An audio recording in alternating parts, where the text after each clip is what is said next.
Hi hello வணக்கம், welcome to திரை விமர்சனம்.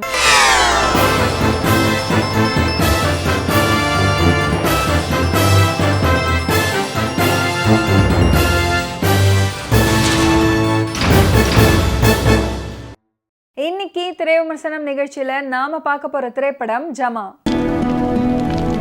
இப்ப இருக்கிற இந்த சூழல்ல எந்த தியேட்டருக்கு போய் எந்த படம் பார்த்தாலுமே வெட்டுக்குத்து, கத்தி, அருவாள், பழிக்கு பழி அப்படின்னு ஒரே ரத்த அபிஷேகமா இருக்கு அப்படின்னு கவலைப்பட்டுக்கிட்டு இருக்கிற தமிழ் சினிமா ரசிகர்களுக்கு ஆறுதலாகவும் நம்பிக்கை வெளிச்சமாகவும் வந்திருக்கிற படம் தான் இது.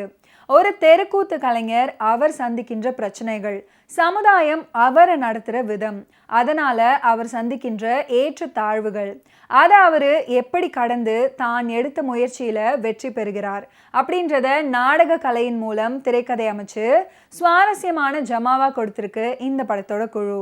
SSBV Learn and Teach Production Privated Limited சார்பா சாய் தேவ் ஆனந்த், சசிகலா, சாய் வெங்கடேஸ்வரன் ப்ரொடியூஸ் பண்ணியிருக்கிற இந்த படத்துல பாரி இளவழகன், சேத்தன், காலாகுமார், அம்மு அபிராமி, ஸ்ரீ கிருஷ்ணதயாள், KVN மணிமேகலை, வசந்த், மாரிமுத்து, ஜெயசுராஜ், சாரதி கிருஷ்ணன், சிவமாறன், AK இளவழகன் இவங்கெல்லாம் இந்த படத்தில் நடிச்சிருக்காங்க.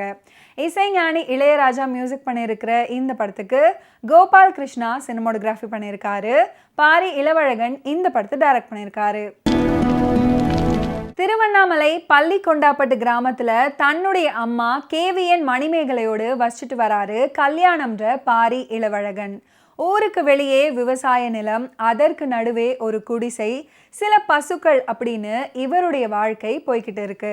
இந்த நிலையில விவசாயம் தவிர்த்து தெருக்கூத்து நிகழ்ச்சிகள்ல கலந்துக்கிறது கல்யாணத்தோட ஒரு முக்கியமான வேலையா இருக்கு. தெருக்கூத்து, இதன் மேல அவருக்கு ரொம்ப ஆர்வம் வர காரணம் அவருடைய அப்பாவான இளவரசன்ற ஸ்ரீ கிருஷ்ணதயாள். சில வருஷங்களுக்கு முன்னாடி தற்செயலா கூத்து பார்க்க போன அவருக்கு அதுல ஆர்வம் வந்து அந்த ஆர்வத்துல அம்பலவாணன் அப்படின்றவரோட தெருக்கூத்து குழுவில் இணைந்து சின்ன சின்னதா வேலை பார்க்க ஆரம்பிச்சாரு. இப்படி வேலை செய்ய தொடங்கின அவரு படிப்படியா வளர்ந்து ஒரு நாள் ராஜபாட் வேஷத்தை போடுற அளவுக்கு வளர்றாரு. அதோட தொடர்ச்சியா நண்பன் தாண்டவம்ன்ற சேத்தனோட இணைந்து ஒரு நாடக குழுவையும் தொடங்குறாரு. இளவரசன் தெருக்கூத்து ஆடும் கலைஞர்கள் கோவில் திருவிழா நிகழ்வுகளோடு இணைஞ்சிருக்கிறது. அவருடைய அனுபவத்தின் அடிப்படையில எப்படி பார்த்தாரோ அதே நடைமுறைய தன்னுடைய ஊர்லயும் கொண்டு வராரு. ஒரு கட்டத்துல இளவரசன் தன்னுடைய மகன் கல்யாணத்தை தெருக்கூத்துக்குள்ள கொண்டு வர முயற்சி பண்றாரு. அது அந்த குழுவுல வாத்தியாராக நினைக்கிற தாண்டவத்தோட கனவை சுக்கு நூறாக்குது. அன்னையிலிருந்து இளவரசனுக்கும் தாண்டவத்துக்கும் பகை உண்டாக தொடங்குது. அது வளர்ந்து பெரியதாகி இளவரசனை நாடக குழுவில இருந்து விலக்கி வைக்கும் முடிவுக்கும் போகுது. இதனால நாடக குழுவில இருந்து இளவரசனை விலக்கி வைக்கிறாரு தாண்டவம். அந்த கவலையிலேயே இளவரசன் மது போதைக்கு அடிமையாகி இறந்தும் போயிடுறாரு. அப்படி அவர் இறக்கிற தருவாயில மகன் கல்யாணம் அர்ஜுன வேஷம் போட வேண்டும் அப்படின்றது மட்டுமே அவருடைய கடைசி ஆசையாக இருக்கு. கல்யாணம் தந்தையுடைய எண்ணங்களை செயல்படுத்த அதே தாண்டவத்துக்கிட்ட சீடனாக சேர்றாரு. ஆனா தாண்டவமோ அவருக்கு திரௌபதி, குந்தி, சந்திரமதி அப்படின்ற பெண் வேஷங்களையே கொடுக்கிறாரு. எப்போதுமே பெண் வேஷம் போட்டு தெருக்கூத்துல ஆட்டம் போடுறதால வேஷம் தவிர மற்ற நேரத்திலையும் இவருக்கு பெண்களுடைய உடல் மொழி, நடை, உடை, பாவனை எல்லாமே பெண் போல இருக்கிறதால திருமணம் பண்ணிக்க அவருக்கு பெண் கொடுக்க மறுக்கிறாங்க. இதை பார்த்து அவருடைய அம்மா KVN மணிமேகலை கவலைப்படுறாங்க. இதனால ரொம்ப மனவேதனைக்குள்ளாகிற அவங்க கல்யாணத்தை எப்படியாவது தெருக்கூத்துல இருந்து நிறுத்தி விடணும் அப்படின்னு முயற்சி பண்றாங்க. இந்த நிலையில சேத்தனோட மகள் அம்மு அபிராமி கல்யாணத்தை காதலிக்க ஆரம்பிக்கிறாங்க.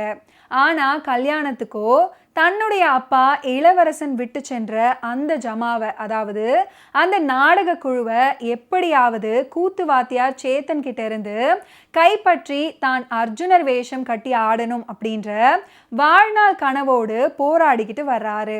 இதுக்காக தன்னுடைய குடும்பம், காதலி அம்மு அபிராமி, நண்பர்கள் அப்படின்னு எல்லாரையுமே எதிர்க்க ஆரம்பிக்கிறாரு. இதனால கல்யாணத்துக்கும் சேத்தனுக்கும் மோதல் வெடிக்குது. இதுக்கப்புறம் கல்யாணம் தன்னுடைய அப்பா விட்டுட்டு போன ஜமாவை மீட்டாரா இல்லையா, அவருடைய அர்ஜுனர் வேஷம் என்ன ஆச்சு, காதலி அம்மு அபிராமிய திருமணம் பண்ணிக்கிட்டாரா இல்லையா அப்படின்றது தான் இந்த படத்தோட மீதி கதை. பெண் வேடமிட்டு ஆடும் கூத்து கலைஞன் அவனுடைய வாழ்க்கையில நடக்கிற போராட்டங்கள், காதல், அவமானம், பாசம், ஏமாற்றம், வேதனை, லட்சியம், உளவியல் ரீதியிலான சவால்கள், இப்படி சீரியஸான விஷயங்களை கூட ஜனரஞ்சகமாகவும் அதே சமயம் நேர்த்தியான திரைக்கதையின் மூலம் அழுத்தமான காட்சிகளால பார்க்குறவங்களை சிரிக்கவும் கலங்கவும் வச்சிருக்காரு இந்த படத்தோட இயக்குனர்.